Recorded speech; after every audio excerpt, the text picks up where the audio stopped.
네, 여러분들 안녕하세요. 시사타파의 심층분석 일요일 방송 시작하도록 하겠습니다. 이재명 대통령께서 방일을 마치고 일본 정상회담을 마치고 이제 미국으로 출국을 하셨습니다. 일본에서 바로 이제 한미 정상회담을 하기 위해서 미국으로 간 거 여러분들이 다 알고 계실 겁니다. 방미 일정을 이어가는데 정상회담은 25일 오전이에요.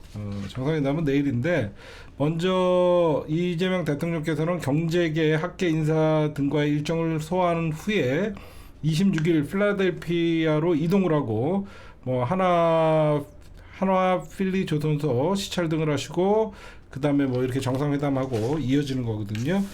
근데 일단 일본 방일 회담을 제가 좀 정리를 해드리면 일단은 현재 어떤 과거사 문제나 역사 문제에 대해서는 그러니까 쉽게 얘기해서 동결 뭐 더 이상 뭐 서로 도발을 한다던가 우리나라도 근데 사람들이 요즘 뭐 이재명 대통령 저 또한 과거사 문제에 대해서 강하게 일단 일본 총리한테 얘기하지 않은 거에 대해서 뭐 비판하는 목소리가 있는데 제가 분석을 해보니까 이재명 대통령이 왜 일본 이번에 이시바 총리한테 강하게 뭐 새로운 뭐 역사 과거사를 정리하고 이런 얘기를 안 했나 봤어요. 그랬더니 이유가 있더라고. 다른 이유가 아니라 잠시만요. 일단은 지난 8월 15일 날 우리는 광복절이지만은 일본은 80주기 패전의 날이에요. 우리는 광복절이라고 우리가 큰 경축식을 하지만 일본은 패전일이에요. 80주년 80주기 패전식 때 이시바 총리가 이런 얘기를 해요. 전쟁의 참화를 결탄코 되풀이하지 않겠다. 그 전쟁의 반성과 교훈을 이제 다시 가슴 깊이 새겨야 한다라고 하면서 2012년 이후 13년 만에 나온 일본 현직 총리의 반성이라는 표현을 썼었어요.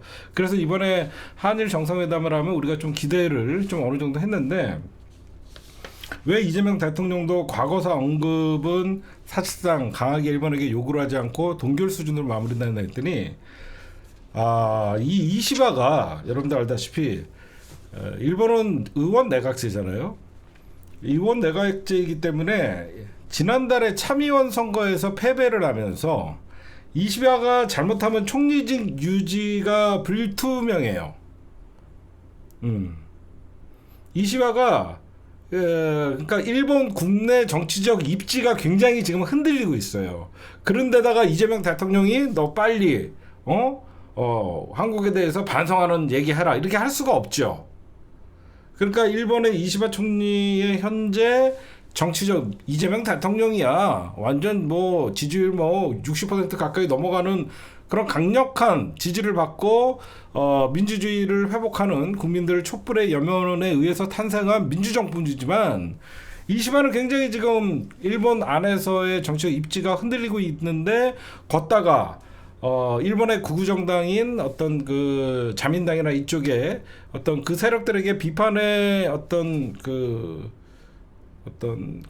뭐라 그러죠? 비판을 받을 수 있는 그런 빌미를 제공하는 강한 요구를 할 수가 없었다는 거예요. 지금 들어보니까. 그래서 제가 보면 원래 여러분들 우리가 여러 가지 이번에 한일 정상회담을 통해서 후쿠시마 오염수 폐수 후쿠시마 오염수나 일본 수산물 수입 문제 그다음에 공동 발표 이런 것들이 들어갈 거다라고 생각을 했는데 사실상 이 민감한 부분에 대해서는 언급을 자제를 했어요. 그래서 역사 문제에 대해서는 이미 8월 15일 날 이시바가 반성한다라는 말로 해갖고 더 이상 어떤 그 역사를 왜곡하거나 더 이상 도발하지 않고 그 1998년도에 그 당시에 그 오부치 선언, 김대중 오부치 선언의 역사 인식을 계승한다. 김대중 오부치 선언의 역사 인식을 계승한다라는 걸로 하면서 사실상 동결을 했다라고 여러분들이 좀 보시면 될 것 같아요. 그렇게 하면서 이제 미국으로 이제 가신 건데 많은 사람들이 그래요. 일본을 어제도 제가 잠깐 말씀드렸지만 이재명 대통령의 자신감이에요. 왜냐하면 힘 있을 때 일본에 가갖고 오히려 대통령이 당당하게 하는 게 낫지. 집권 3년차, 4년차 뭐 지지율 뭐 떨어졌을 때 만약에 이재명 대통령은 안 떨어지겠죠. 만약에 지지율이 좀 떨어진다라고 해서 일본에 가갖고 뭐 강하게 역사의식 발언을 하거나 그러면 그게 오히려 더 반감이 있을 수가 있기 때문에 이재명 대통령이 이례적으로 취임 80일 만에 일본을 방문했고 이어서 이제 미국을 사실 본 협상은 정상회담은 미국이죠. 사실 우리가 일본보다는 사실 이제는 이번 이재명 대통령의 일본 미국 방문은 미국의 핵심이죠. 여러분들 보셔도 미국과의 협상력을 높이기 위해서 일본을 들렸다라고 사실 얘기하는 게 정확한 표현이죠. 여러분들이 보셔도 미국에서 그렇게 주장하고 있는 한미일 공조 체제에 우리는 반일이 아니다. 내가 친중 반일이 아니다라는 걸 좀 확인시켜주기 위해서 이재명 대통령이 이례적으로 취임한 지 80일 만에 일본을 먼저 방문하게 된 거예요. 결국은 미국과의 협상력을 높이기 위함인데 제가 좀 분석을 해봤는데 오늘 사실 여러분들 강훈식 비서실장이 지금 미국으로 날아갔어요. 얼마 전에는 외교부 장관이 일본을 동행하지 않고 바로 미국으로 먼저 가버리고 그래서 이게 외교부 장관이 이례적으로 일본 대통령이 일본에 가는데 외교부 장관이 같이 동행하지 않고 미국으로 먼저 날아가서 미 국무장관과 어떤 협상을 하는 중요한 어떤 돌발 변수가 있지 않나 이러면서 언론들이 각양각색으로 해석을 하고 있는데 저는 뭐 그럴 수 있다고 생각했어요. 왜냐면 우리나라 입장에서는 지금 미국과의 정상회담이 훨씬 중요하니까 외교부 장관이 일본을 패칭하고 미국으로 갔다는 건데 강훈식 비서실장이 간 건 좀 이례적이에요. 왜 그러냐면 관례상 대통령의 해외 어떤 순방을 나가면요.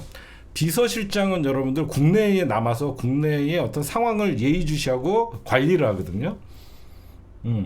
원래 대통령이 순방을 하게 되면 비서실장은 국내 상황을 대통령에게 직접 무슨 사건이 벌어지면 보고하고 국내 상황을 관리하는 게 사실 그 비서실장의 역할인데 갑자기 강훈식 비서실장이 이례적으로 출국을 했어요.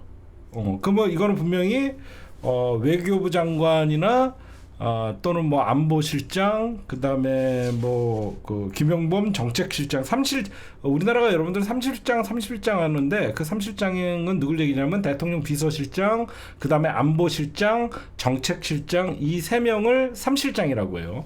핵심 실장이라고 얘기하는데 이번에 이례적으로 대통령 비서실장이 국내 상황을 관리해야 되는데 날아갔다. 왜 그랬을까? 제가 좀 유추를 해볼게요. 오늘 강훈식 비서실장이 출국을 하면서 한마디라도 더 설득할 수 있다면 이라는 얘기를 하면서 나중에 외교상 갔다 와서 얘기를 하겠다라고 했는데 저는 먼저 여러분들에게 본론부터 말씀드리면 이거는 분명히 저겁니다. 관세 협상에서 미국과 약간 딴소리가 나오고 있는 농축산물 협상이 어긋나고 있다라고 생각해요. 왜 그러냐면 안보 문제나 국방비 증액 문제는 얼마든지 안보실장이 안에서 해결을 할 수 있는 거예요. 그리고 외교부 장관이나 이런 사람들이 딴 문제는 해결할 수 있는데 이 농축산물 협상에서 미국이 이제 딴소리를 하는 게 굉장히 크기 때문에 강훈식 비서실장이 갔다는 것은 어떻게 보면 대통령의 최측근이죠. 그래서 강훈식 비서실장이 농축산물 문제는 이거는 굉장히 국내의 정치 현안에 민감한 문제다라는 것들을 설명하기 위해서 간 것 같아요. 첫 번째 제가 한 두세 가지를 뽑아요. 강훈식 비서실장이 날아간 이유에 대해서 한 두세 가지 뽑는데 첫 번째는 농축산물 특히 미국이 주장하고 있는 어떤 공정한 어떤 무역 그래서 우리 미국의 소고기 30개월 이상도 수입해라 그 다음에 쌀도 수입해라 이런 것들이 요구가 있었잖아요. 근데 우리는 그 당시에 농축산물은 방어를 했다. 자동차랑 그렇게 발표를 했는데 미국의 국무부나 이쪽에서는 약간의 우리랑 좀 엇박자의 목소리가 나왔었거든요. 그러니까 관세 협상에서 농축산물에 대한 관세 협상이 마무리가 되지는 않았던 것 같아요. 그거에 대해서 이번에 정상회담에서 의제로 지금 말이 나오니까 이거는 당연히 먼저 날아가 있던 외교부 장관이나 어떤 그런 그 누구죠? 통상부 장관이나 뭐 산자부 장관 이런 사람들이 강훈식 대통령에게 보고를 했겠죠. 그러면 대통령이 강훈식 비서실장이 날아가라. 왜냐면 비서실장이 여러분들 해외에 나간다는 건 대통령의 허락이 없으면 안 되죠. 제 말 이해 가세요? 강훈식 비서실장이 국내 상황을 관리해야 되는데 급하게 강훈식 비서실장이 미국으로 날아갔다는 거는 이재명 대통령이 가라고 한 거죠. 강훈식 비서실장이 마음대로 어떻게 미국을 갑니까?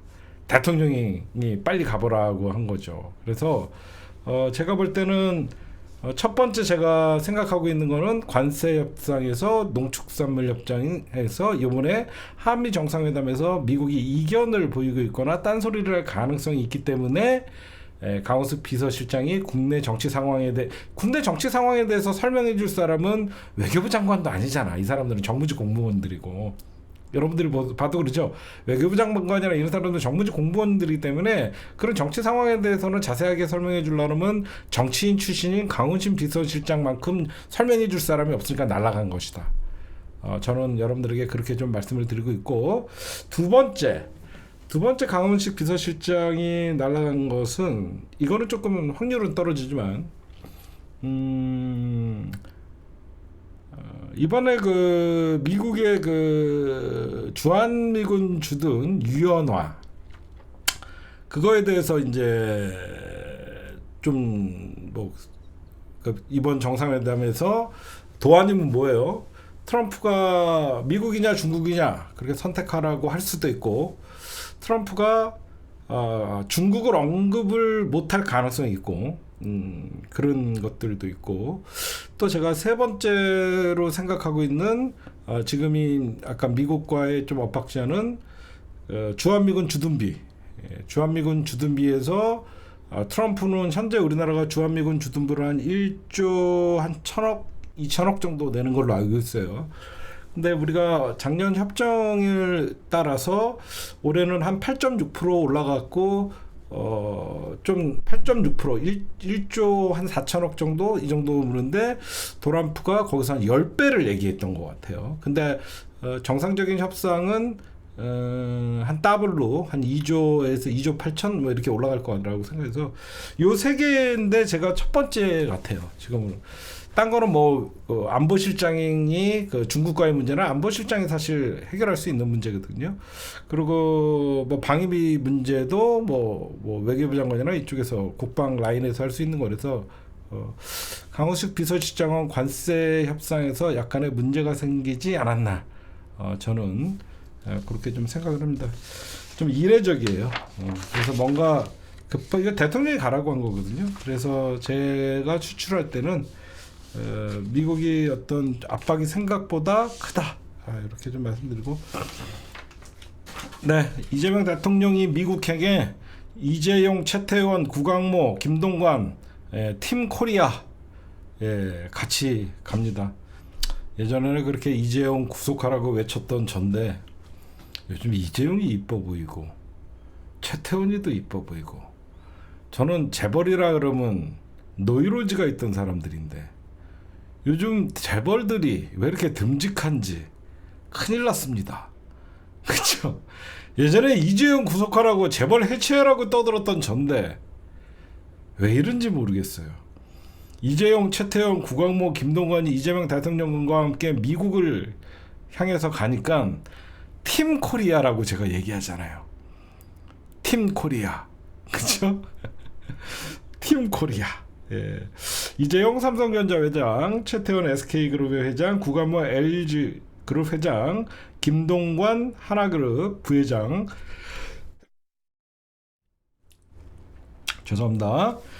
재계 총수들이 한미 정상회담에서 경제 사절단을 해서 잇따라 24일 날 박미길에 올랐고요. 하여튼 죄송합니다. 변심하면 이렇게 기침을 해요. 하여튼 이번에 4대 그룹, 이번에 제가 얘기했던 삼성, 그 다음에 SK, 그 다음에 LG, 한화. 왜 이러죠? 이 4개 그룹만 투자액이 무려 126조래요. 역대급 대미 투자. 4대 그룹만 전체 209조 원 가운데 거의 팀 코리아 잘해라. 왜 이렇게.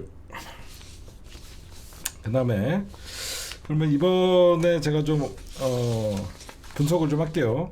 정상회담이 코앞인데 미국의 트럼프가 너무나 돌발적이니까 주한미군 문제, 이게 가장 이제 좀 핵심적으로 이제 안보 통상, 왜냐하면 저번에는 관세 협상이기 때문에 안보가 좀 빠졌는데 이번에 안보가 주로 되고, 그 다음에 저번에 맺었던 관세 협상을 구체적인 실천 방안 이런 것들이 나오고 있는데, 먼저 조현 외교부 장관이 먼저 날아갔잖아요. 여러분들에게 다시 한번 잘 아시겠지만 좀 말씀드리면요, 정상회담을 하잖아요. 이렇게 정상회담을 하면 원래대로 원래 관례상 외교부 장관이나 안보실장이나 그 해당하는 국무위원들이 먼저 가서 미국의 국무장관이나 어떤 미국의 국방장관이나 이런 사람들과 사전 협상을 다 해요. 그리고 이제 대통령에게 보고를 해요. 그러면 대통령이 오케이 하면 거기에서 이미 다 되고, 오케이 사인 나면 내가 가는 거예요. 그러면 이재명 대통령이 미국을 방문하기로 날짜를 잡았다, 확정했다는 것은 그 전에 실무진 협상에서 어떤 의제로 공동 성명을 발표를 하고 어떻게 협상을 할 건지 이미 다 짜져 있던 거예요. 사실 정상회담은 대통령이 가서 양국 대통령이 사진 찍고 사인하는 게 끝이에요. 이미, 그러니까 근데 이게 좀 이제 국제 정세가 좀 바뀌면서 트럼프가 대통령이 되고 나서 기존에 있던 협상들을 깨는 즉석 정상회담에서 의제에도 없던 발언들이 막 나오는 거예요. 무슨 말씀인지 아시겠죠? 그전에는 외교 관례상 의제에 없는 양국이 대화를 하거나 정상회담은 굉장히 결례로 봤는데, 이 트럼프는 이미 이렇게 하기로 하고 다 저렇게 하기로 했는데 갑자기 제명 리, 프레지던트 리, 이렇게 하면서 엉뚱한 소리를 막 한다고. 그러니까 이제 우리나라는 굉장히 트럼프가 어떠한 돌발 변수의 질문을 할 것이냐까지 상황극으로 역할을 바꾸면서까지 그것도 연습을 했다라고 하더라고요. 그러니까 먼저 조현 외교부 장관이 마코 루비오 미 국무장관과 회담이 먼저 한 거예요. 외교부 장관이랑 국무장관이랑.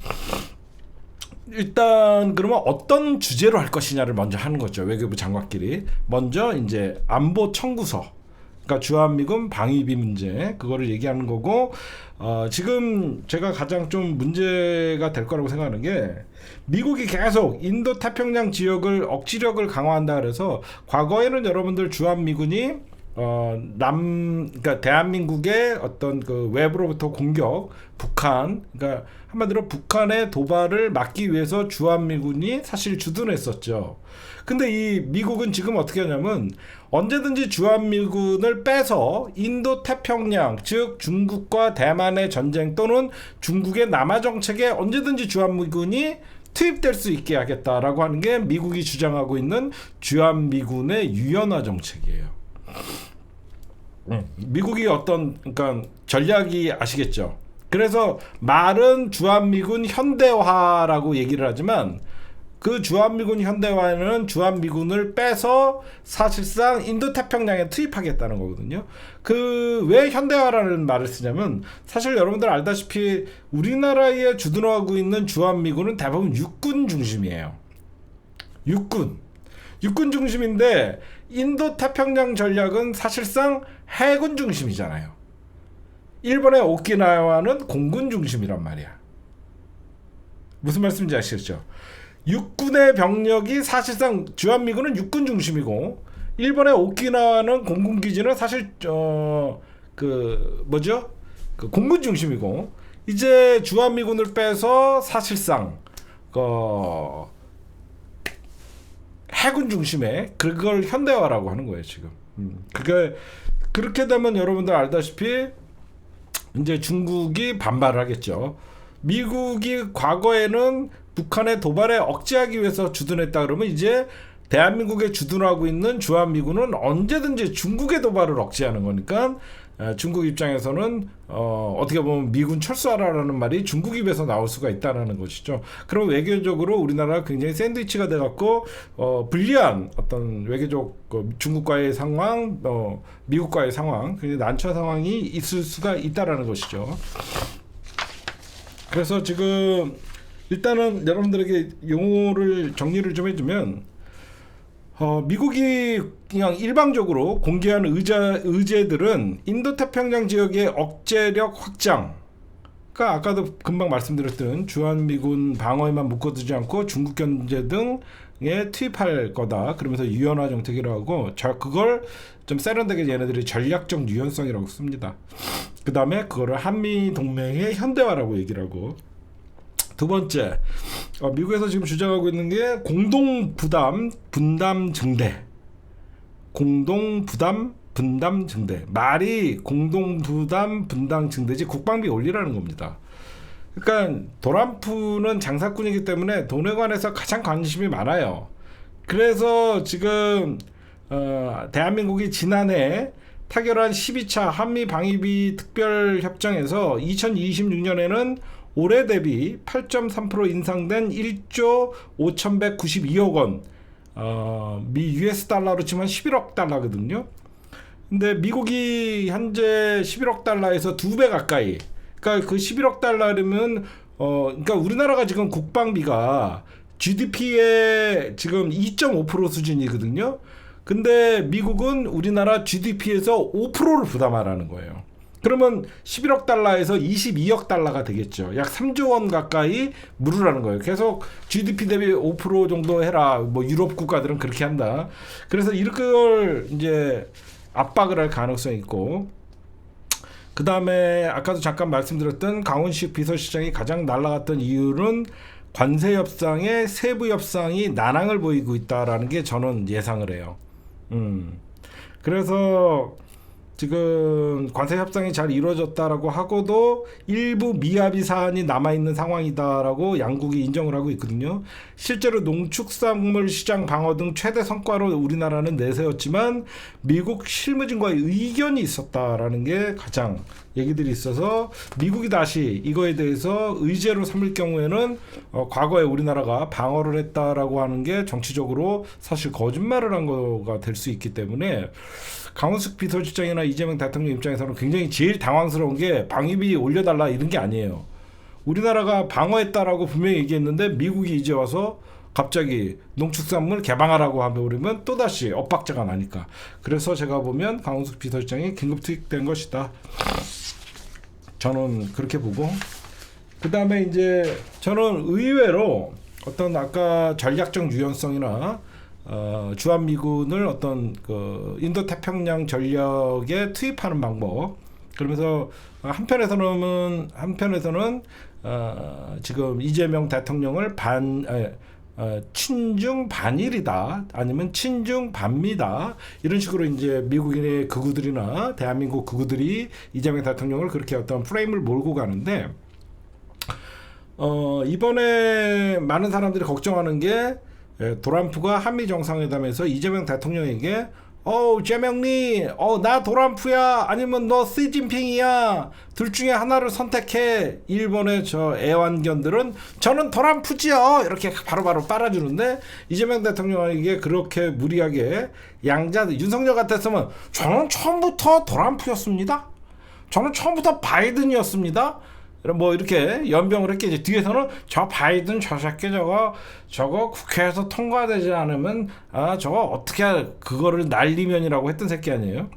그러니까 알아서 기었던 윤석열인데 트럼프 입장에서는 이번에 견제는 무조건 미국이 어떤 중국을 견제하는데 그래서 한미일 삼각동맹을 주장하고 있는데, 돌발적으로 이재명 대통령에게 그런 질문하면 어떻게 하냐가 사실 우리 외교가에서나 이번에 방미 어떤 수행단에서는 가장 걱정거리였는데, 저는 그거 걱정할 필요 없다라고 여러분들에게 좀 말씀드리고 싶은 게, 지금 오히려 저는 한미 정상회담에서 트럼프가 중국 문제에 대해서는 굉장히 말을 아낄 거라고 생각합니다.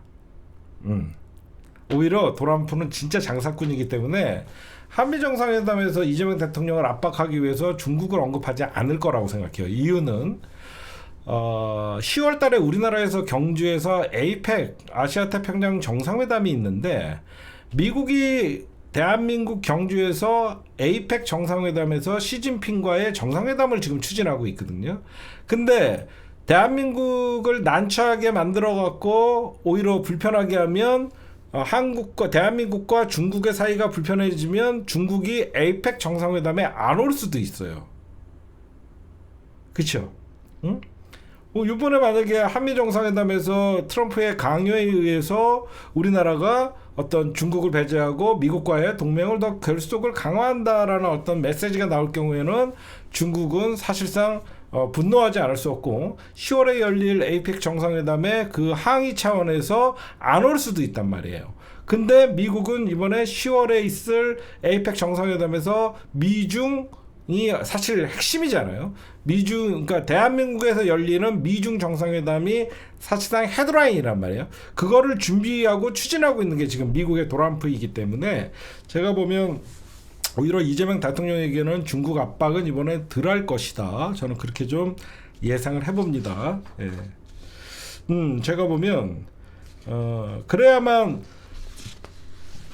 트럼프도 대한민국이 난처한 상황이 안 되게 해야만 자기가 추진하고 있는 미중 정상회담이 잘 되니까. 그래서 이재명 대통령도 이번에 어제 여러분들 제가 말씀드렸던 박병석 그 특사를 이재명 대통령이 중국에 보냈죠. 그래서 왕이 부장을 만나서 그런 것들은 뭐냐면, 이번에 우리도 그러니까 친서를 전달했잖아요. 친서를 전달했기 때문에 이번에 한미 정상회담을 앞두고 뭐 어떤 압박이 있을 수도 있고 막 여러 가지를 얘기했겠죠. 지금 대한민국은 국제사회에서 실용적으로 우리는 나가야 되고, 영원한 동지도 없고 뭐 영원한 적도 없고, 대한민국 입장에서는 미국과의 동맹관계도 중요하고 중국과의 동맹관계도 중요하다. 뭐 그래서 뭐 이런 걸 얘기를 했겠죠. 그래서 이재명 대통령은 앞에서는 한일 정상화대로 말이지만 뒤에서도 중국과의 끈을 놓지 않는 동북아 중심자 역할을 굉장히 실용적으로 노력을 하고 있다. 여러분들이 이렇게 보시면 될 것 같습니다.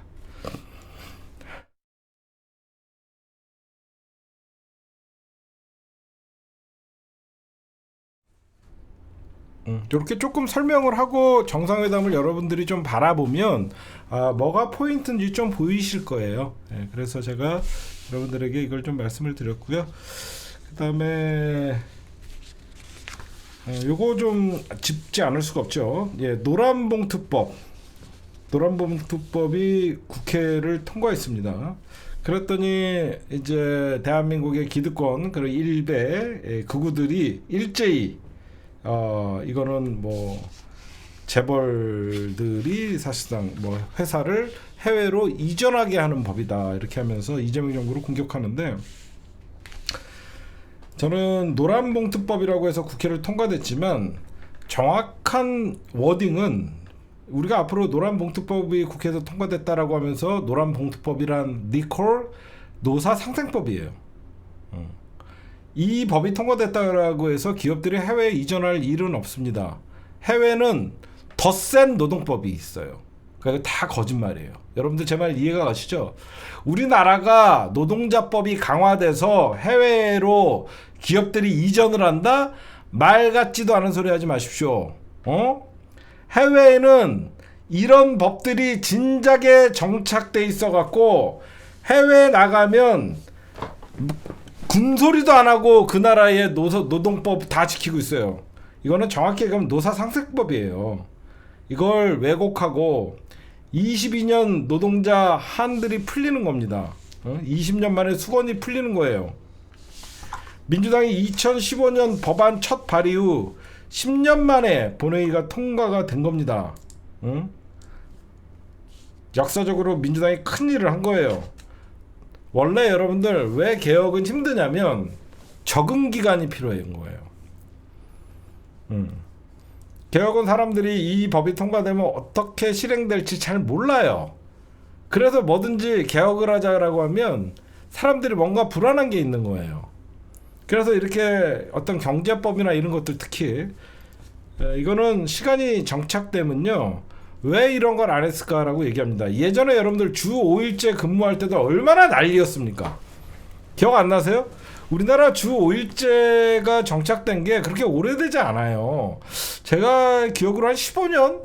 옛날에 주 5일 한다고 하니까 기업들 망하니 연병을 떨더니 이제는 주 4일째 4.5일 4일까지 나오는데 사람들이 좀 그래요. 겪어보지 않은 들이 앞으로 다가올 거에 대한 사실 좀 두려움이 있어요. 그 두려움은 어떤 사람들이 더 있냐면 지식이 얕고 저소득층일수록 변화에 굉장히 불안감이 있어요. 지금에 갖고 있던 것도 뺏길 수 있다라는 불안감이 있어요. 그래서 최악의 빈곤층이 국힘당을 지지하는 거예요. 최악의 빈곤층이 국힘당을 지지하는 아이러니한 상황이 벌어지는 이유 중에 하나가 바로 그거예요. 근데 이게 시간이 지나면 다 되고 그러면 오늘 이 노란봉투법 노사상생법이 통과가 됐는데 통과된다고 바로 실행되는 건 아니고요. 6개월이 유예기간이 있습니다. 이 법이 통과되고 앞으로 그러면 기업들은 어떤 거에 대해서는 노조 측에 고소고발을 하면 안 되고 노조도 지켜야 되는 가이드라인 이런 것들을 다 좀 꼼꼼하게 따진 다음에 6개월 후에 이게 실행이 되는 거예요. 그러니까 여러분들 사실 그동안 노조 투쟁을 하다가 돌아가신 분들 많잖아요. 2003년 창원 두산중공업 배달호 열사, 부산 한진중공업 김주익, 곽재경 열사, 2009년 쌍용 자동차 해고 노동자 그 가족들이 겪은 고통, 2022년 거제 대우조선해양 김영수 유채한 등 하청 노동자들의 눈물, 결국은 손배 가압류가 부른 죽음이었어요. 이런 것들이. 어떤 이런 법이 통과된 다음에 저는 앞으로 더 더운 노사 상생 관계가 될 것이다라고 여러분들에게 말씀드리고, 이제 하청 노동자들도 사실 하청 노동자들이 참 많은 피해를 받습니다. 똑같은 일이 하는데 하청이라는 이유만으로 그 임금의 반밖에 받지 못하고 그 회사의 소속도 아니고 그 회사로 출근해서 일을 하는데 이런 것들이 조금 자리를 좀 잡아야 된다라고 저는 생각을 해요.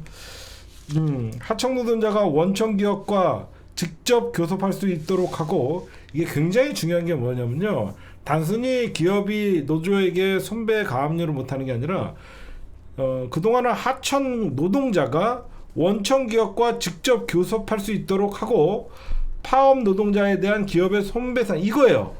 하청 노동자가 원청 기업과 직접 교섭을 할 수 있었던 거예요. 옛날에 하청 노동자는 어떻게 했죠? 자기가 속한 그 회사랑 싸웠어야 돼. 근데 하청 노동자가 내가 아무리 만약에 A 회사의 소속인데 실제로 일은 B 회사에서 해. 그러면 내가 A사와 소속 관계가 있기 때문에 B사와는 싸울 수가 없었어. 먼저 A사와 해결을 해야 됐잖아, 자기가 소속된. 근데 내가 A사에 소속돼 있고 하청이지만 바로 내가 원청과 어떤 직접 교섭을 할 수 있다라고 여러분들이 보니까 이게 가장 중요한 거예요. 하여튼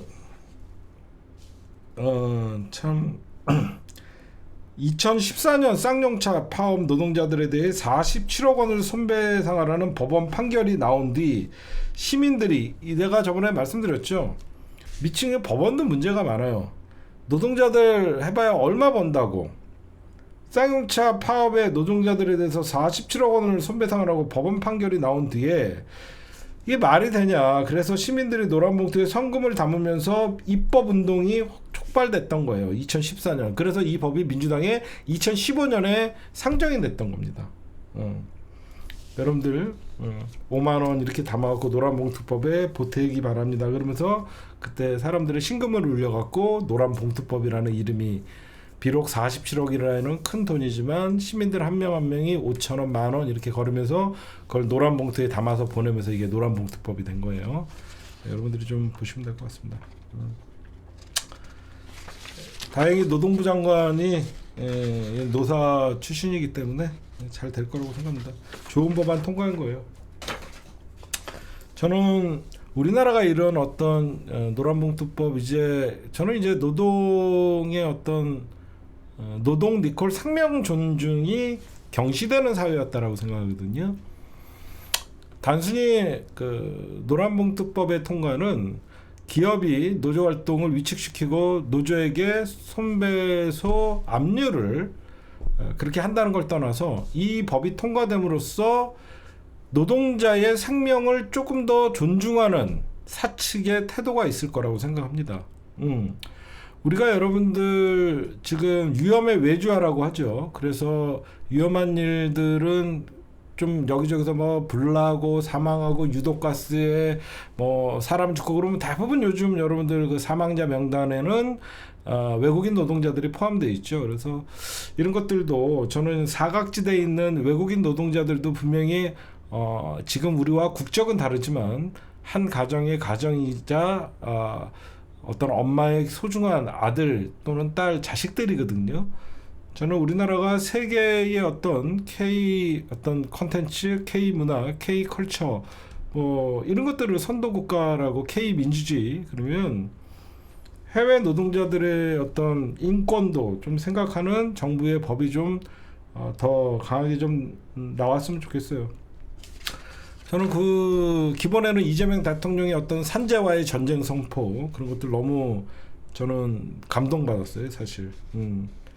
사실 여러분들 기업들은 늘 노동자들을 값싼 노동자들로 쓰고 싶어 하죠. 근데 이거는 정확히 가면 눈 가리고 아웅인 거예요. 앞에서는 값싼 노동이라고 생각해갖고 당장은 자기가 남는 것 같지만 그 값싸게 썼던 노동자가 죽음으로써 가정이 파괴되고 그 가정이 또다시 국가의 어떤 기초생활수급이나 이런 것들에 의존할 수밖에 없으면 그 값싼 노동 뒤에 숨어있는 거는 사회적 비용은 더 대단한 겁니다. 제 말 이해하세요? 겉으로는 기업들이 노동자 임금 깎아갖고 싸게 쓰려고 하지만 그 뒤에는 사회적 비용이 그 국가가 부담해야 되는 거예요. 우리 국민들이 부담해야 되는 거예요. 그렇기 때문에 이거는 국민들이 산재를 줄이는 것은 왜 여러분들 산재 피해 입으면 어떻게 해요? 국가에서 보상해 주잖아요. 그 결국은 기업의 어떤 노동 감독 관리가 소홀했기 때문에 산재를 당하고 그 산재는 결국은 국가의 세금으로 나가는 거기 때문에 오히려 사회적 비용이 더 드는 겁니다. 저는 위험의 외주화, 이주화 이런 것들 이주 노동자의 산재 사망 비율이 높은 거 이런 것도 좀 개선했으면 좋겠습니다.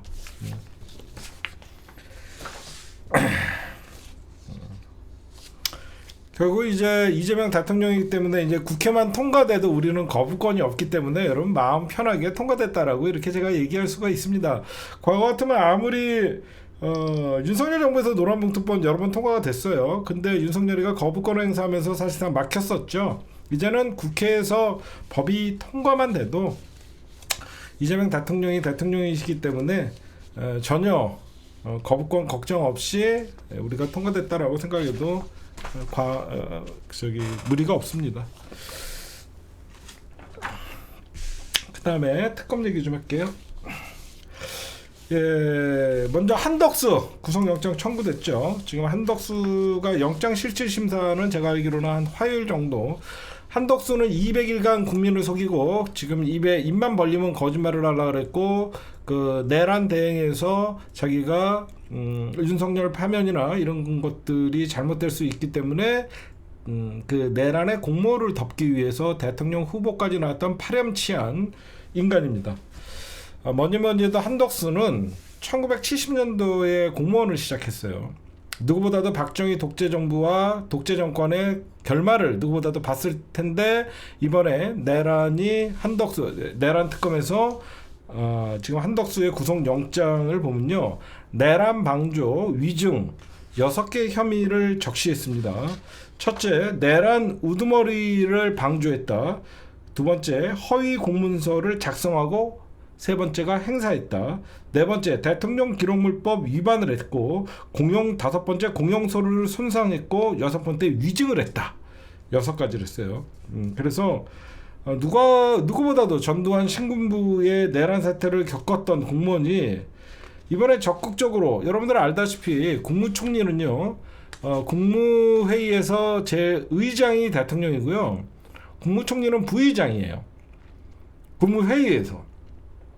국무회의에서 얼마든지 한덕수가 이건 안 됩니다라고 하면 그건 통과 못 시켜요. 누가 봐도 한덕수는 사후 계엄 선포문을 작성을 하고 서명을 하고 폐기를 했다는 것은 윤석열의 불법 계엄을 합법적으로 둔갑시키기 위한 적극적인 가담이라고 특검이 본 겁니다. 그쵸? 비상계엄 선포 행위의 불법성을 가리기 위해서 기존에 있던 계엄 선포문을 폐기시키고 다시 계엄 이후에 작성해서 사실 그게 바로 공문서 위조라는 겁니다. 이런 것들을 보시면 특검이 이례적이에요. 특검이 지금 내란 특검에서 3차례 소환 조사를 하고 영장을 친 적은 처음입니다. 여태까지 한 3차례 소환하고 어떤 재판에 넘기고 이랬는데 한덕수는 최근까지 구속영장이 청구가 될 거라는 소리가 나오기 직전까지도 한덕수는 거짓말로 하다가 마지막 2차 소환 막바지에 윤석열에게 받았다라는 거짓말을 한 것이죠. 그래서 특검에서 이게 왜 의미가 있냐면요, 내란 우두머리의 방조 혐의가 첫 적용된 거죠. 굉장히 중요한 거예요. 내란 우두머리가 불법적인 내란하는데 방조했다. 방조에 이번에 영장이 청구가 돼서 사실상 이제 발부가 되면 여기에는 국힘당 애들뿐만 아니라 다 걸립니다. 최상목 누구 얘네들도 다 방조했잖아. 이 방조 혐의로 첫 적용돼서 영장이 청구된 게 굉장히 중요한 거예요. 대부분 윤석열과 대부분 방조자들이잖아요. 그래서 저는 굉장히 중요한 특검의 어떤 이번에 영장 청구고 법원이 다만 제가 좀 걱정되는 거는 한덕수가 굉장히 대한민국의 이 김앤장뿐만 아니라 재벌계 그 다음에 이 모피아들 깊숙이 개입된 인간이거든요. 영장실질심사 판사가 누가 될지는 몰라도 윤석열 구속시키는 것보다 한덕수 구속시키는 게 더 힘들 수도 있을 것 같아요. 진짜로 한덕수는 대한민국의 이 모피아, 재벌, 언론, 김앤장, 법조, 사법, 카르텔의 중심에 있는 사람이에요. 이번에 특검이 어떻게 보면 승부수를 던졌다. 한덕수 통과 불법 내란 혐의의 방조죄면 나머지 다 구속시킬 수 있어요. 최상명도 최상목이도 예외가 될 수 없습니다. 그 다음 이번에 최상병 특검 얘기 좀 할게요.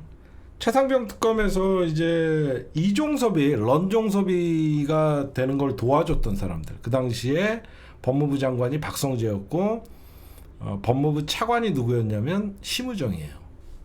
지금 그래서 조만간 당시 외교부 법무부 장관을 조태열이었죠. 그 당시에 장호진 전 대통령 비서실장 외교안보 특별보좌관이었거든요.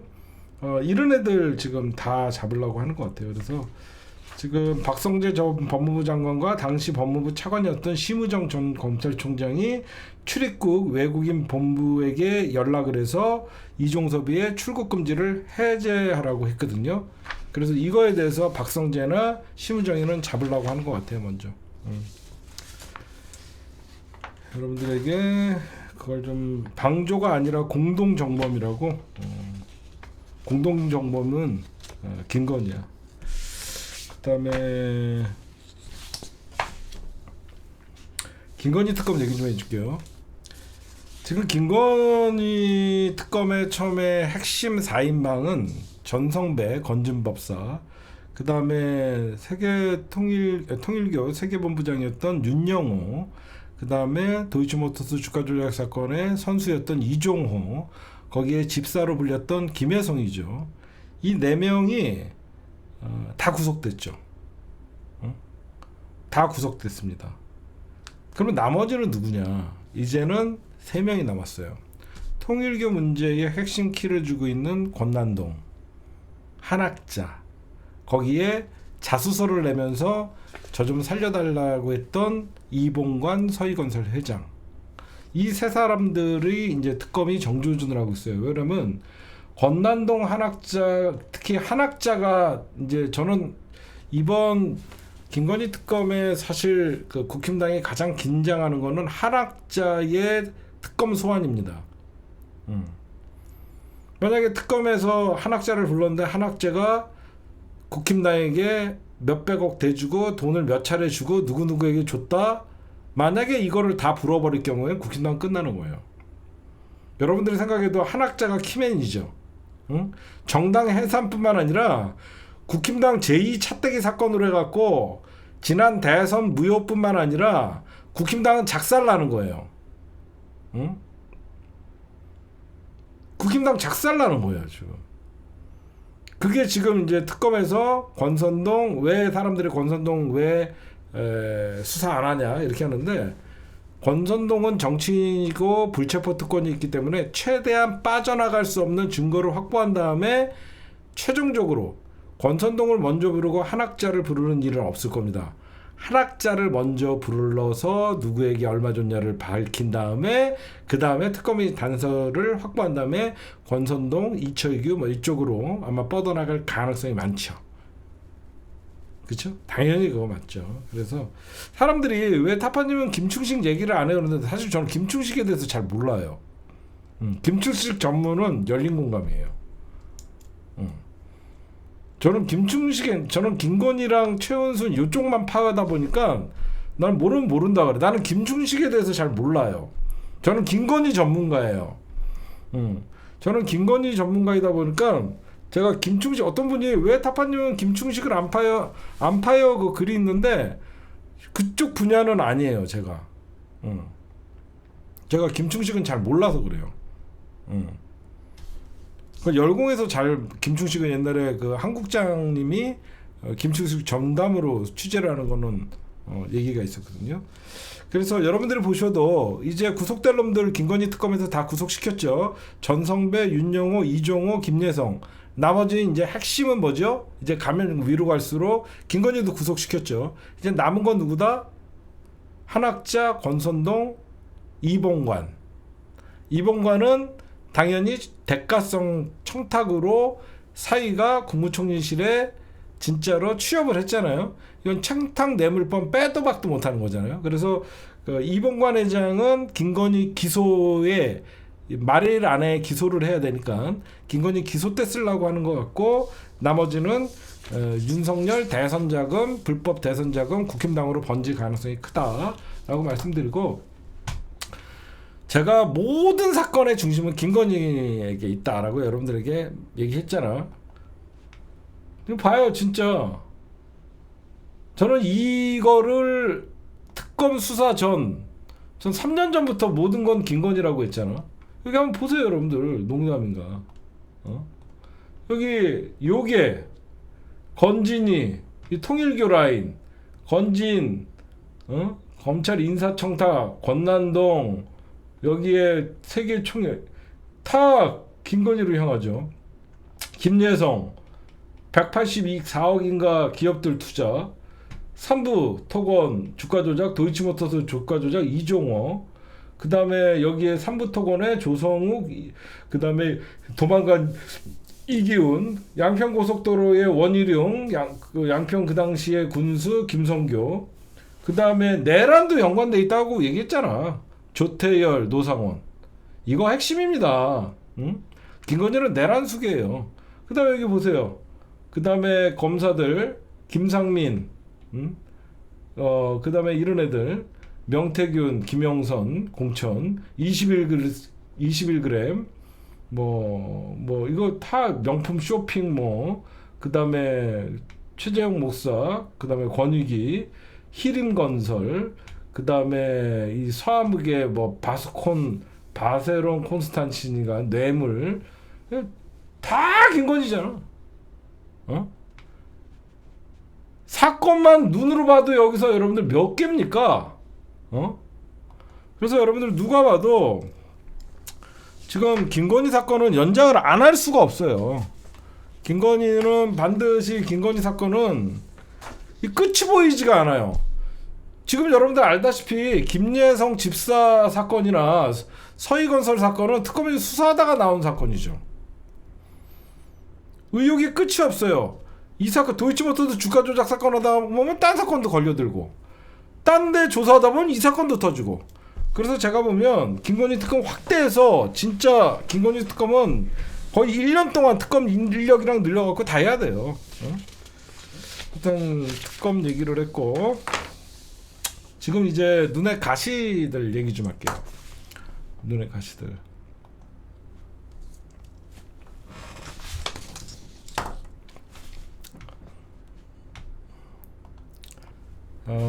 지금 여러분들 눈에 가시가 이 정부에 이 정부가 아니라 우리 정부에서 이재명 정부가 왔는데 감사원이 사실 눈에 가시예요.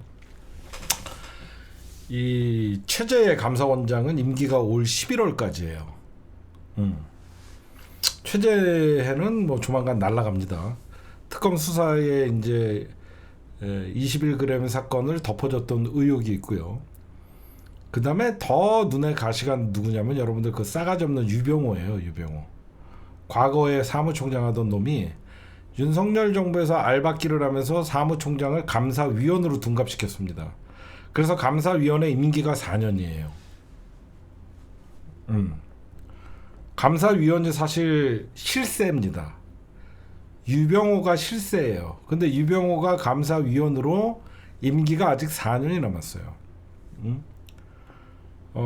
근데 얘네들은 김용원이는 인권이고 이 감사원은 조만간 제가 보면 작살나요. 왜 그러면 김건희 특검에서 21g을 얼마 전에 압수수색을 했잖아요. 그때 21g의 자격 없는 업체의 어떤 증축과 관저공사 이걸 덮은 게 감사원이기 때문에 감사원은 사실상 유병호나 최재해는 날아갈 거예요. 공무원 파면 조건이 되니까. 이제 유병호가 문제죠. 4년. 빵진수기는 제가 보면 올해 안에 빵진숙은 해결되고요. 정부조직법 개정안을 9월 25일 날 하고 빵진수기가 여러분들 보시면 왜 저렇게 사퇴 안 하고 이재명 정부에 맞서는 여전사 노릇을 하냐면 대구시장 나가려고 하는 거예요. 한마디로 보수의 여전사가 이준숙이다라는 인식을 계속 주려고 하는 거예요. 그러려면 내년 지방선거를 나가려면 90일 전에 공무원들이 90일인가? 181일 전인가요? 사퇴를 해야 돼요. 그러면 빵진숙이는 올해 연말 안에 방통위 자리를 접고 이제 공무원직에서 관둬야 되거든요. 선거에 나가려면. 빵진숙의 전략이에요. 그걸 알고 이재명 대통령이 국무회의 못 들어오게 한 겁니다. 무슨 말씀인지 아시겠죠? 이재명 대통령이 국무회의에서 돌발 행동하고 계속 이재명 대통령과 티각티각 되는 게 보수의 여전사로 자기가 입지를 굳히는데 굉장히 좋은 거거든요. 근데 이재명 대통령이 호락호락하게 지의 정치적 야욕을 채워줄 리가 없죠. 그래서 이재명 대통령이 국무회의에 들어오지 말라. 그러면 이준석이가 이제 공중에 붕 뜨는 거죠. 너 앞으로 들어오지 말아라. 그럼 이제 정부조직법 개정안을 통해서 방통위가 사실상 딴 부처와 합병이 되면 이준석의 자리는 날아가는 거예요. 그럼 이제 남은 게 인권위원장 안창호, 그 다음에 인권위원 김용현, 이런 애들은 지금 공수처에서 수사를 하고 있고 내란 특검에서도 수사를 하고 있습니다. 그 당시에 인권위 어떤 불법 계엄을 옹호했던 인권위가 사실상 계엄령을 옹호하고 그랬던 안창호 인권위원장이나 이런 사람들의 혐의가 있다라고 해서 얼마든지 공무원의 파면 사유가 돼요. 그래서 지금 민주당에서는 어떤 정부 조직법 개편안을 통해서 새로운 정부와 임기를 같이 하는 고위공직자들 이런 법안들도 여러 가지 다방면으로 만들고 있는데 시간이 좀 걸릴 뿐이죠. 그러니까 여러분들이 지금 정권은 바뀌었지만 윤석열 정부에서 알받게 했던 인사들이 꽤 많다라는 건 저번에 제가 한번 도표로 보여드렸죠. 그리고 뭐 국힘당 전당대회야 뭐 지금 한동훈 표를 누가 가져가냐 이 싸움이 이제 나중에 돼서 이제 보면 되는 것 같고, 그다음에 이제 신당 창당이나 뭐 이런 것들은 나중에 뭐 그 정당은 특검 수사에 의해서 국힘당의 운명은 정해지니까 이번 전당대회는 사실 별로 의미가 없다라고 생각해요. 저는 제가 얼마 전에 유시민 작가의 알릴레오에 박은정 의원님이 나오셨더라고요. 내가 평소에 공감했던 그 검찰 내부 사정이나 그런 얘기들을 참 공감되는 얘기가 많이 있더라고요. 여러분들 우리나라가 검사의 시대가 된 것은 잘 아시겠지만 우리가 1945년 해방 이후에 이승만 정권에서는 경찰이 득세를 했죠. 친일 경찰들이 사실상 검찰을 압도를 했었어요. 근데 일제 식민지 시대 때는요, 지금 우리나라의 검사들이 일제 식민지 검사들과 하는 짓이 똑같았습니다. 기소, 공소, 진해가 전부 수사, 기소, 공소, 진해가 전부 유지하고 일제 시대 때는 검사들이 사실상 최고의 어떤 파워를 갖고 있었죠. 그 검사 밑에 이제 일제 친일 경찰들이 있었고, 근데 이제 해방 이후에 우리가 임정을 거치고 미군정을 거치고 미군정을 거치고 이제 1948년 우리 재헌헌법을 발표하고 이제 정부 수립을 하죠. 그때 이제 이승만 정부에서 이제 충성을 다한다고 하면서 경찰들이 모여 들어갔고, 사실 그 당시에 일제 시대 때 그 친일 법조인들은 사실 많이 옷을 벗었죠. 그러면서 검찰이 득세를 했죠. 그때 이제 1948년도에 발표했던 형사 사법 체제의 법이 지금까지 왔던 거예요. 77년간 1948년 그 형사사법 제도가 아직까지 왔던 거예요. 그래서 이번에 77년 만에 검찰청을 폐지하고 지금 그렇게 가는 거예요. 여러분들 알다시피 박정희 정권, 전두환 정권에는 가장 득세를 하고 잘 나가는 검사들은 공안검사였죠. 간첩을 조작을 해야 되는 간첩 조작, 공안검사의 어떤 전성기였죠.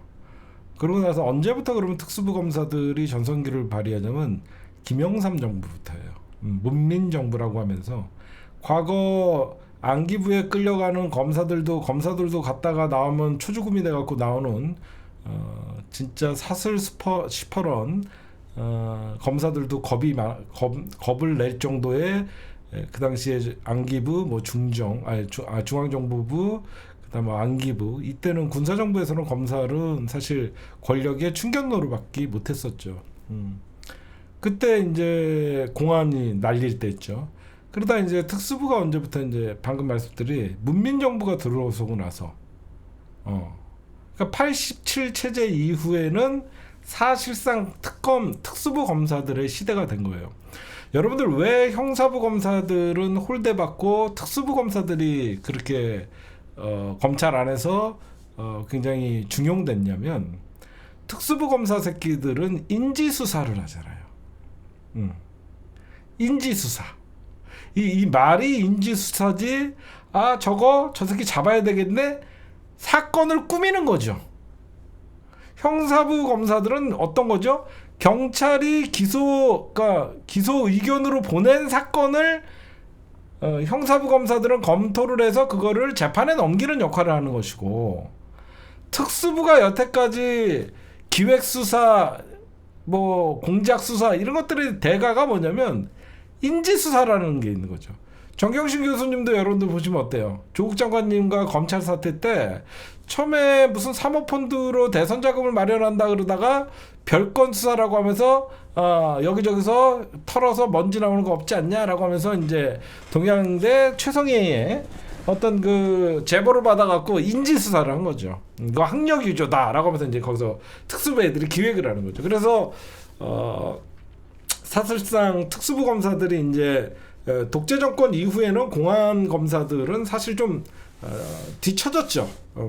그 이유는 공안부 검사들은 대체로 무식하대요. 좀 상상력이 좋은 거죠. 이래서 뭐 종북 좌파의 어떤 영향이 깃들어 정신을 지배했을 것이다. 이렇게 하고 간첩몰이하기 때문에 공안 검사들은 상상력이 풍부해야 되고 특수부 검사들은 소설을 잘 써야 되고 그 다음에 형사부 검사들은 경찰의 사건 내용을 잘 파악해야 하는. 그래서 직접 자기네들이 인지수사다라고 해서 그냥 가만히 있는 뭐 민주당의 이재명 대통령 너 돈 받았지? 돈 받았을 거야? 그럼 지금부터 인지수사 이렇게 되는 거예요. 그 사건이 대표적인 게 대장동 사건이에요. 대장동에 저 특혜 의혹이 없었을까? 그 당시에 성남시장이었는데 저 돈 받았을 거야. 그러면서 시작되는 게 인지수사예요. 그래서 여기저기서 인지수사한다라고 하면 거기에 관련돼 있는 사람, 뭐 뇌물 사건에 연루돼 있는 사람이나 이런 사람 몇 명 조지다 보면 야 이재명이 시켰다고 해?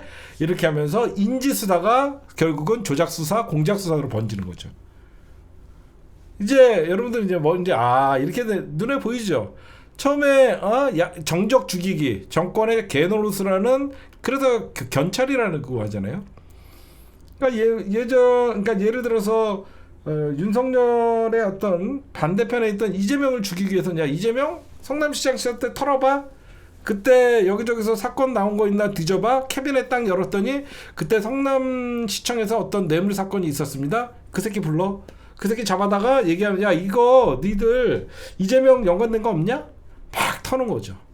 그래서 그때 이재명은 없었는데요. 뭐 그러다가 그때 처음에 이제 유동규가 이제 대표적인 거죠. 유동규를 잡아다가 족치다 보니까 유동규가 그 당시에 딴 비리로 걸렸었잖아. 야 이거 이재명이 시켰다고 해. 그럼 너 우리가 불구속으로 해줄게. 이런 식으로 하면서 나가는 거죠. 거기에 이제 유동규랑 그 누구죠? 그 변호사계 걔 이런 애들 이제 정권이 바뀌니까 다시 다 얘기를 하잖아요. 특수부는 인지수사, 공안부는 상상수사. 조남욱 말고 그 변호사 있잖아. 대장동 변호사 뭐 한 놈 있잖아. 그다음에 형사사. 그래서 남욱. 그래서 여러분들이 보시면 형사부 검사들이 조용히 일하는. 왜 형사부 검사들을 이번에 이재명 정부 법무부에서 대거 임명을 했냐면 형사부 수사들은 경찰이 수사를 한 게 잘 됐냐 안 됐냐 판단을 하고 이 사건을 보안 수사해야 된다는 보안 수사 요구를 하고 아니면 경찰이 수사를 잘했다라고 생각하면 그거에 대해서 이제 기소하고 그런 역할을 했던 거예요. 결국은 검찰개혁 이제 9월 25일이면 검찰청이 역사적으로 이제 없어지죠. 진짜 친일 검찰들의 형태가 지금 대한민국의 경찰이랑 똑같았던 거예요. 저는 너무 똑같았다고 생각해요. 100년이 지났는데도 100년 전에 일제시대의 검찰들이 우리 독립운동가들 때려잡을 때 썼던 방법들, 가족들 잡아다가 고문하고 그 가족들이 우리 그 독립운동가 어디 숨어있다라고 불게끔 하고 지금 똑같은 100년이 흘렀는데도 대한민국은 그 어떻게 보면 가장 일본의 문화에서 벗어나지 못한 게 검찰 문화였던 거예요. 여러분들 우리가 일제 35년 6개월 정도 일본에게 식민지 지배를 받았을 때 일본이 가장 극악하게 우리 민족을 탄압했을 때가 언제일까요? 일본이 우리 민족을 가장 극악무도하게 민족을 탄압했던 게 1930년대예요. 1930년대 일본이 가장 우리나라를 특히 일본이 중일전쟁을 선언을 하고 진주만 미국과의 이제 전쟁을 할 때 그때 우리나라가 가장 수탈을 심하게 당하고 대부분 그 당시에 그러니까 일본이 전쟁이 점점점 불리해지니까 미국이 그 사실 그 일본이 진주만 전쟁은 여러분들 그 왜 펼쳐졌냐면 사실 일본이 1차 세계대전의 승전 국가죠. 근데 2차 세계대전을 하면서 기존에 있던 가장 식민지를 많이 갖고 있던 나라들은 미국, 영국, 프랑스, 독일, 스페인, 네덜란드 이런 유럽 국가들이 대부분이었잖아요. 그래서 대부분 유럽 국가들이 아시아를 식민지를 많이 갖고 있었는데 일본이 팽창하면서 일본이 자기네들이 갖고 있던 식민지를 점점점 아시아에서 먹어갖고 들어가는 거예요. 그러니까 이건 안 된다라고 하면서 이제 미국은 후발주자로 여기저기 식민지를 미국이 차지하려고 하는데 대표적인 필리핀이죠. 일본이 저것들이 너무 건방을 떠네 하면서 이제 물자를 차단한 거죠.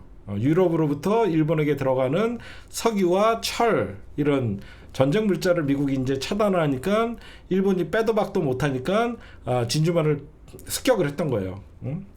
그래갖고 이제 미국에 가로막히니까 그 이후에 그러니까 일본이 선택한 게 바로 중일 전쟁이에요. 대륙으로 넓혀갖고 자원을 확보하려고 그랬던 거예요. 그 시기가 가장 우리나라가 어떤 미국의 어떤 총알바지도 되고 난징 학살에서도 조선인들이 어마어마하게 많이 죽고 그랬던 거예요, 여러분들. 지금 지나고 보면 그렇죠?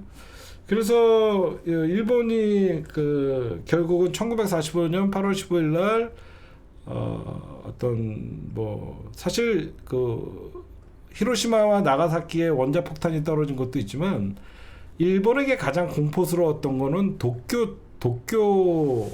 미국이 도쿄를 일본의 수도 본토에다가 도쿄 폭격 알죠? 응? 도쿄에다가 일본이 미 항공모함이 가갖고 전투기가 떠갖고 미 본토에다가 폭탄 토한 거 그게 가장 충격적인 거였대요. 그래서 지금 보면 무슨 얘기가 이렇게 왔죠? 저는 반일이에요, 영원한. 제가 반일이라고 하는 거는요, 일본 국민을 미워하는 게 아닙니다. 저도 일본 가보고 그래요. 일본 국민들을 미워하는 게 아니라 반성하지 않는 일본의 정치인들, 반성하지 않는 일본의 극우들, 저는 그분들을 비판하는 거예요. 그래서 저는 저런 분들이 제일 웃겨요. 반일 불매운동 뭐 해야 된다면서 초밥 먹지 맙시다, 우동 먹지 맙시다. 그거 다 우리나라 가게 사장님들이야. 그거 하지 마. 초밥 먹지 맙시다는 우리나라 가게 사장님들 다 망해. 우동 먹지 맙시다. 제발 그런 거 좀 하지 마. 뭐죠? 유니클로나 이런 거, 그런 거는 이해를 해요. 그 초밥이랑 우동이 뭘, 응? 뭐, 일본 여행은 자유니까. 응? 저도 일본 가봤어요. 그랬는데, 그걸 갖고 뭐라고 하고, 좀 그러지 않았으면 좋겠고. 어쨌든, 검찰개혁 하다가 이 얘기를 했죠. 저는, 진짜 어떻게 보면 지금의 검찰개혁은 사실 우리가 잘못된 검찰 정상화를 시키는 거잖아요. 이것도 저는 친일 청산의 하나라고 생각합니다. 그 얘기를 하고 싶었어요. 지금의 77년 만에 검찰청 폐지는 조선 민중을 지배했던 친일 경찰들을 답습했던 무소불위의 검찰 권력을 77년 만에 민족의 이름으로, 민주의 이름으로 우리가 검찰청 폐지하는 역사적인 날이 다가오고 있다, 이런 말씀을 좀 드리고 싶고, 마지막으로 조국 장관님이 뭐 부산 갔다가 광주 갔다가 이걸 갖고 욕하시는 분들이 있는데, 아니 조국은 그러면 언제까지 가만히 있어야 돼? 그래도 조국 대표야, 정당에. 아니 그냥 싫은 건 알겠는데 당신들 아니 저쪽도 정당인데 안 그래요?